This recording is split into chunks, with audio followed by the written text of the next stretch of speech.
දැන් සමහරු කියලා රිවර්ස් කරන්න ඇති. අපි රිවර්ස් කරන්නේ නැහැ. අපි බොරු කියන්නේ නැහැ. රිවර්ස් කරගන්න බැරි දේවල් අපි කියන්නේත් නැහැ. ඇත්ත කියන්නේ අපි.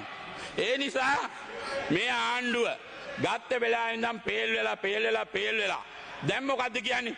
දැන් ඉතින් ඔය කොහේ හරි එකෙක් අල්ලලා දාලා හවසට රූපවාහිනියේ ටීවී එකේ දාලා පෙන්නලා දැන් පොඩි චුන්නයක් ගන්නවා. ඕක හැමදාම කරන්න බෑ. ඕක හැමදාම කරන්න බෑ. ශ්‍රීලා සංගණනය ගැන නෙවෙයි. දැන් සංගණනයක් කරන්න ඕන වහම බූරු සංගණනයක්.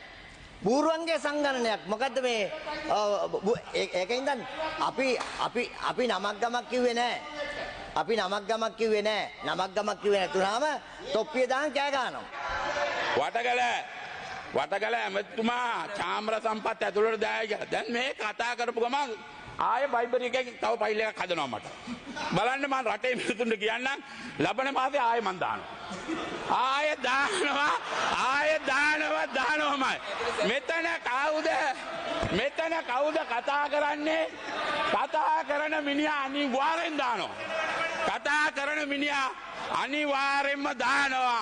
ඒක තමයි මේගොල්ලෝගේ සිස්ටම් එක. මේ ඔයලා ගිල්ලා තින්නේ අර මෙහෙමනේ අර කකුස්සියක් ගිලපු එකාට අත්තම්මට පුන් එකක් ගියාම බුදු අම්මෝ කියනවා. ඒ වගේ ගිල්ලා තින්නේ කකුස්සි.